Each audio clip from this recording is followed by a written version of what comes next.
Everyone, Jen here, and today we are going to make the original front zip clutch. So pull out that PDF, give it a look over, get all of your supplies together, and let's go. All right, let's go over what we need to make our bag. So you're going to need your fabrics, obviously, a zipper in the size coordinating with your bag. I am using the faux suede from Punk Broidery, so 2 pieces for the corners, a full piece for the back of my bag. You'll need a front, top and bottom, and a liner top and bottom. So for the front, I applied SF 101. Be sure to not apply SF to the top portion that you fold over for the clean edge. Then you'll need a top and a bottom liner piece pressed over so you have a clean edge, so all 4 of those pieces, and then you need a full liner back. Let's get started by running your placement stitching for the entire bag and zipper. So you're going to grab that zipper and some tape, and you're going to place your zipper right side up directly onto the stabilizer. You're going to center it between the lines. There's a close-up photo of this in the PDF tutorial, so if you need a closer picture, go ahead and pull that up. So tape it really well, make sure it's straight. And then you're going to run step 2, which is going to tack your zipper into place. The zipper head can go on either side of your bag. Just make sure that the zipper head and the zipper end are outside of the stitching area so you don't break a needle. You also want to make sure your zipper is at least 2 inches, I would say 1 inch to 2 inches longer than the design file that you're going to be making. All right, next up, we are going to place the front bottom of the bag. So you're going to take your folded over piece of fabric, and I like to use batting with my bags. So you can see I did use interfacing. We're going to get ready to lay that down here in a second. So I placed the batting underneath the folded over clean edge.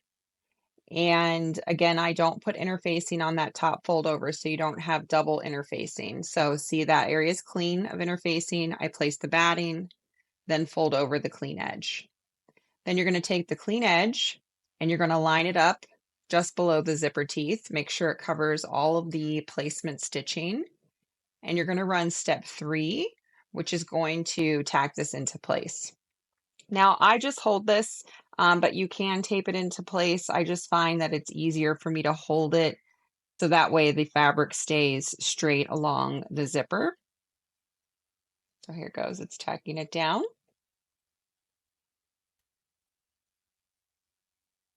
Once we do this bottom portion, we're going to repeat the process on the top of the bag. And what is nice about this bag is that it is a front zipper. So you can use vinyl on the back side, the front side, any part of this bag can be made of vinyl. So if you wanted on the top, you could use the coordinating vinyl as well. So I'm going to take that top fabric. Again, you see the batting, and I do not have interfacing on the folded part.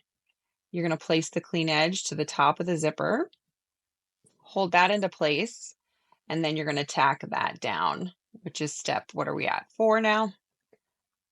So that's going to be fully tacked down. All right, the next step is going to be the placement stitching for the applique corners of the bag.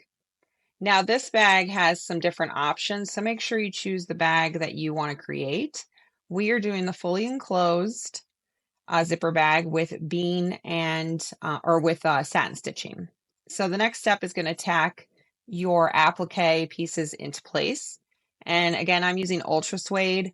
So you're going to trim off around the interior of the applique, leaving the exterior intact. So you have something to get caught in the seam.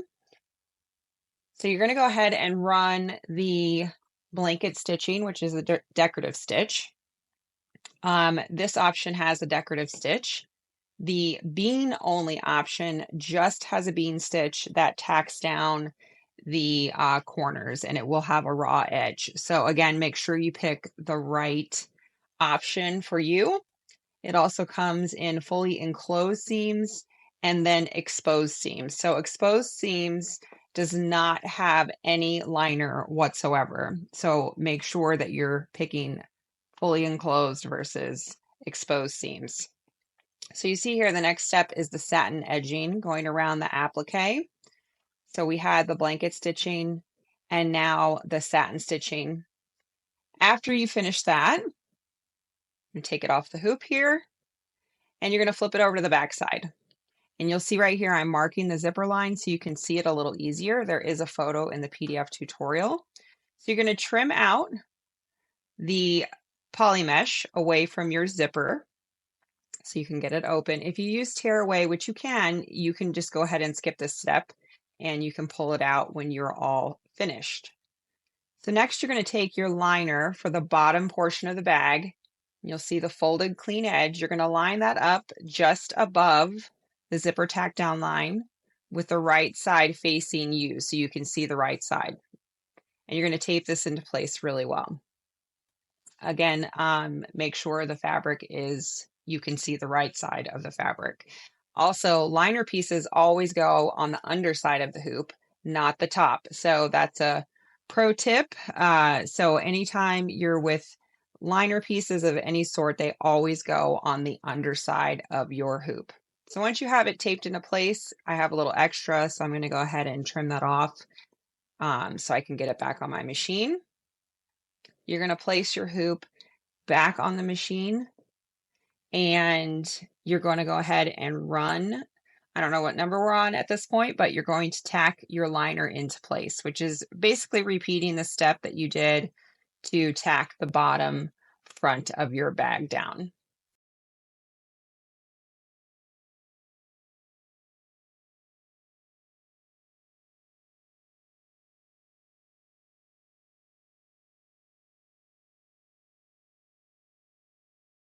All right, next, remove your hoop again, and we're going to repeat the process for the top portion of the bag. So I have a little tape there, went ahead and removed that. And then you're going to take the folded edge again, the clean edge, and you're going to place it just over the zipper tack down line as shown and tape that really well. You'll see the gap for the zipper. This is an older bag, so our newer bags have an actual flipper style construction.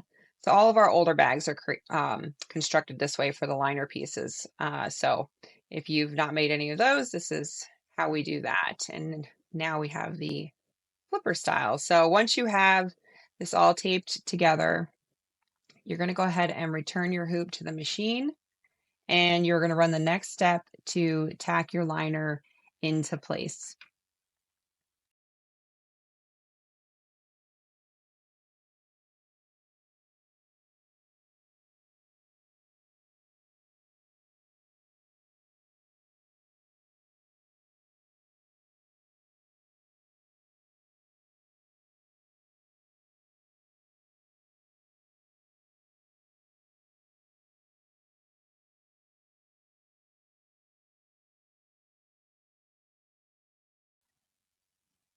All right, so you can see that's what our backside looks like. Both liner pieces are intact and nothing is wrinkled or caught. If it is, you'll want to pull that out and start over. So you're going to flip it to the front side of the hoop and you are going to open your zipper. At this point, if you wanted to add a monogram, you could. If you were, do not open the zipper. Just leave that closed. So you're going to place the back of your bag right side down. So right sides together. I'm placing my batting. You do not need interfacing for ultra suede. You would if you were using fabric. So you're going to run the second to last step, which is going to tack the bag back into place. It is going to go around 4 times. This is totally normal. All of our bags do this. It has an inner and an outer outline. All right, so that's all finished. You're going to flip over to the back side and you're going to place your final liner piece right side together. So you are not going to see the right side of the liner of your fabric. You can see here it's facing down towards the hoop. So you're going to tape this into place. Make sure you tape it really well. If you're going to mess up anywhere, it's going to be here and you don't want your fabric getting caught up under the hoop. So tape it really well and then return your hoop to your machine and you are going to run that final step.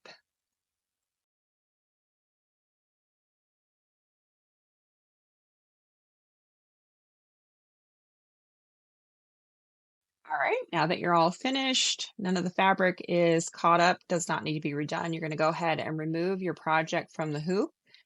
And I'm marking the turn hole spots so you can see them a little bit better. So that's where it did not stitch for the liner. So you're going to go ahead and trim up and leave yourself what I call the flap. I'm sure there is some technical sewing term that's called. But you're going to go ahead and trim around your bag. This is a front zip again, so you don't need to worry about trimming your zipper up top. You simply just cut right through it as you're going around. You can use pinking shears if you like that, if you're concerned about the curves being really pushed out, but I find that just using my turning tool is just fine. So I do clip off the corners here, the sharp corners of the top of the bag. And then also there's extra parts you don't need. So you're going to pull away the liner portion right there you see in the video, and you're going to trim off all of that excess. You don't need it. And then I also trim down the liner to about an inch, maybe an inch and a half for the turn hole. And then this is where I clip the corners so they're not as sharp. And then you're going to go ahead and turn your bag for the first turn to the liner. So this bag gets turned twice, once through the liner and then once through the zipper.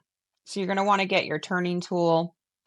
I'm using the Ann Crawford wooden turning tool. You can get this at Crafty Midwestern Mommy. She's the only place that carries them. So you're going to push out the corners really well. And then I also give it a press at this point. Make sure you remove any tape before you press it so it doesn't melt. And you're good to go. All right, so we're going to use Heat and Bond Press and Seal, I believe is the name of it. Here I am lining, using my pen to line the stitching so you can see it better. So you can use the stitching from the back of the bag to line up your tape. Again, this is like a press and seal type tape, which I'll link below. So you're going to go ahead and press it along the seam allowance there. And then you're going to tuck it inside of the bag. Now, the key to this is to not pull off the back side of the tape in one shot. You will get it stuck everywhere, and it loves to stick to my nails, so just be mindful of that. So you want to peel off the corner and just get it started, and then press your two fabrics together. Peel it off and press. I make sure that the one fabric is covering up my stitching line as I go. And when you iron it, it gives it, again, another good press. It doesn't need to be heated to seal. I just use my fingers to press it really well. And I've been using this for years and I've had no issues. So you can see how nice and clean that is. Or if you prefer, you can use hand sewing, or steam a seam is also a good option. Okay. So now you're going to go ahead and turn your bag right side out. And make sure that you're using your turning tool to push out all of the edges and really work at those curves with the Ultra Suede. It's really nice to sew with. It's not too thick, but it's nice and pliable. You can see here it's pretty easy to turn out those corners, and the top. And at this point, once you get everything turned, you're going to go ahead and give it a really good press. Close it up, and you are all set.